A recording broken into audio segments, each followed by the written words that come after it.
Alrighty, today we're going to be rekeying the ABUS 8350 series padlock. This is going to be the 300 series, which means that it is a Schlage or SC keyway. Now let's understand what we're doing here through this clear plastic guide. These padlocks are not identical, but the same concept is happening here. So what I want to show is the key is going to get inserted to the cylinder, and then you're going to watch the pins, see how they're not lined up currently. It's going to get inserted just like so. And now everything is lined up to the shear line, and you can see that we can now start to move this. When the cylinder moves, it actuates the locking pawl in the back of the lock, and it starts to retract these two catches. Now, our ABUS is a much more quality padlock, and this is a trainer padlock, so it has ball bearings here to prevent pry attacks or shim attacks to that padlock in this location. That ball bearing won't allow the shims to come down in here. But this is the basics of what we're doing. Okay, I'm going to do that one more time from the beginning, just like so. So we're going to go ahead and click, and now you can see that that's open. This is the concept of what's happening inside this lock. So I'm going to go ahead and open it. The first thing that we're going to notice is that it is keyed to 0 bitting. This has 6 slots on the key. I've got a 5-pin key here, and I've got a 6-pin key that it came with. So I'm actually going to be rekeying a 6-pin key to a 5-pin key blank. Okay, but this lock is only going to take 5 pins anyways.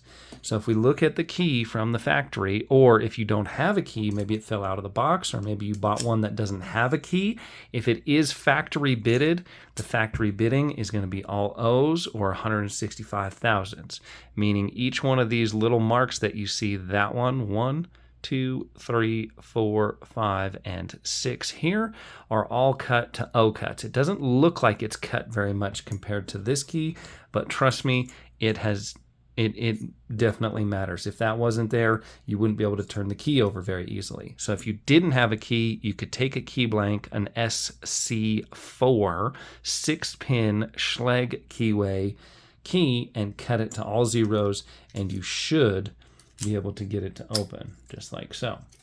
Okay, I'm actually going to try that theory out here.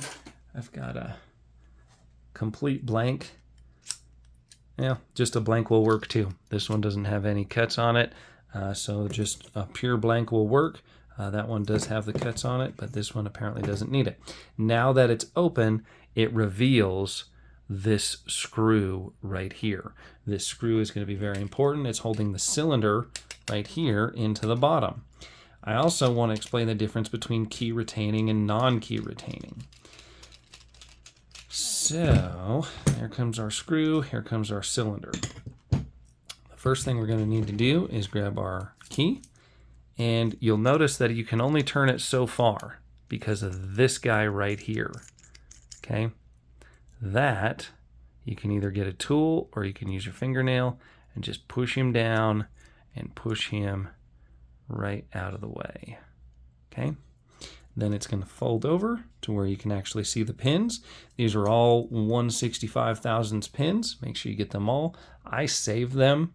You don't have to, but if they're all the same size and they're all factory pins, why not use them? Okay, they work really good in master key systems. Now that the old key is out, the factory key is out, we can put the new key in. I already used a key gauge, Schlage key gauge, to decode it. We have 11733. So I'm just going to go ahead and do a 170. Or no, I'm sorry. 180. So we're going to do a 180. And you can use pinning tweezers if you like. It might actually help on this one. For the small little pins, I can still get it with my fingers. Some people really like pinning tweezers. And I'll give an example. Now this pin needs to be put in tip down. Okay, there's 2 sides. Tip, flat. Always tip down. That rides into the grooves of the key or the cuts of the key and allows it to operate. Here's a little bit longer one. We got a 270 or a number 7 cut. Tip down. And as we're doing this, I'm going to go ahead and hold this up and let it pass the eye test. I need to see that there's not a giant gap or void to where the driver pin will drive too far in, and it can't be too high either. So this is just perfect. It's allowing it to lock into place, but don't push it too far or your driver pins that are stuck in the Bible up here will drive down into here. I'm just seeing if it'll make that clearance, and it is. So then I'm going to come back. We need two number 3 pins or two 10 thousandths. 2 pins at 210 thousandths. I hope that makes sense. Now, here's where things can get a little tricky. Under normal circumstances, a 6-pin key and a 6-pin lock would require the 6-pin to be put in here. A little trick for that is you could put in a 300 or a number 9 cut into this chamber to prevent the top pin and spring from driving into an empty void. However, this one doesn't actually have a driver pin up there, so we do not need to do that on this one. If you look and see, what lines up with that 6th hole is right here, and there is no pin and no spring, and that pin will literally just dump out through the hole.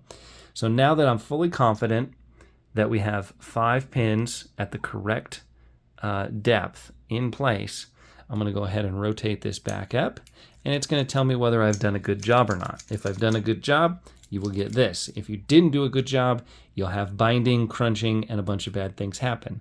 Now, if bad things happen, you can take this clip apart, you can shim the cylinder, and begin to undo whatever you accidentally did. You put a wrong size pin in. Most common one is you probably put a pin that was too low in.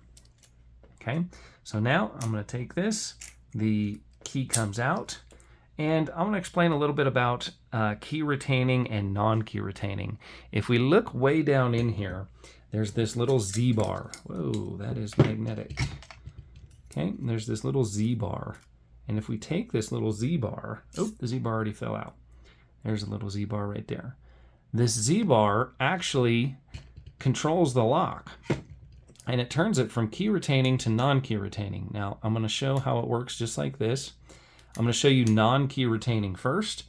And the first trick that I'm going to let you know about is making sure that I'm going to lock and make sure that the key is actually working and turning before I lock the cylinder. Otherwise, you need access to this point to be able to pull the cylinder back out, or you can just dummy fit it like so. If you screw the screw in and lock the lock and do not make sure 1000% that it actually turns the padlock, you have now bricked the padlock, and you'll have to pick the padlock to get it back open so that you can figure out where the problem is. We don't have that problem right now because the screw is not in place and the key works perfectly well. So always make sure and do a test run before you actually lock the cylinder. Now, I'm going to explain the difference between key retaining and non-key retaining. Key retaining means that the lock will retain the key as long as the padlock is open. When it is in this position, you cannot pull the key out of the cylinder. You can bring it back, but it's not going to line up properly all the way. It's going to go to right about here. Okay? Non-key retaining means that I can leave this locked or unlocked. Okay? So that means if it's unlocked, I can pull the key out. The biggest thing to take away from this is if the Z-bar is in the padlock, you have key retaining. If the Z-bar is not in the padlock, you have non-key retaining, meaning that the key can come out with the lock in the open position. This is very important. Now, we can also see how our little Z-bar just kind of sits on here, or fits on here, like so. You can also take the Z-bar and you can put him back directly into the lock itself and the lock mechanism like so. So I'm just going to put him back. Okay. Make sure he's in a good spot and happy inside here. A little grease could help him stay where he needs to stay if he's not cooperating.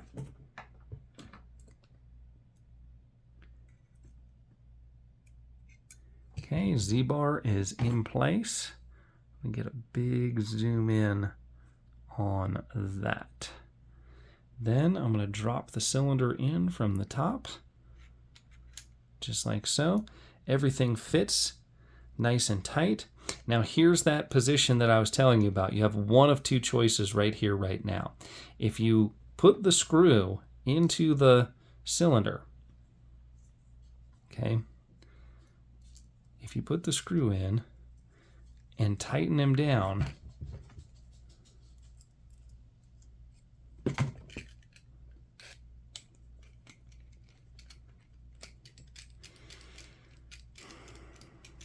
like you normally would, like we're wrapping this up, we're getting ready to be done with this here, okay? And you don't turn the key and verify that the key is actually meeting the shear line, and you lock the padlock, you are now hosed, okay? You have bricked that padlock. You'll have to pick the lock or find out what happened in here. Something, dirt, debris, the Z-bar got jammed, something happened, and now you've got the brick cylinder. That's not what we did here. Everything works good. Now look at this, no matter how hard I try, that Z-bar actually prevents the cylinder from lining up with the Bible and allowing me to remove the key. No matter how hard I try, you cannot pull this key out with the Z-bar in place. This is called key retaining. Also, watch the key as I lock the padlock. Did you see it? It locks back at 12 o'clock, okay? It's only going to go to about 2 o'clock here without it.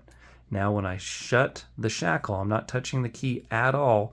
When I shut and lock the shackle, watch the key. Click. I'm going to do that one more time. Click. Okay, right here. So that is the ABUS 8350 series, completely disassembled, completely reassembled, key retaining, non-key retaining. And if I had the little tool to change the shackle out, I was going to show you that, but I don't have that tool handy right in front of me. When you have the cylinder out, there's another tool that would go in here. That's the shackle change tool. You rotate it over while you have the plug out. The shackle comes out, and almost any shackle goes into place. So you can do a 1-inch, 2-inch, 3-inch, 4-inch, 5-inch, or 6-inch, I believe. So for more information, check out the website below.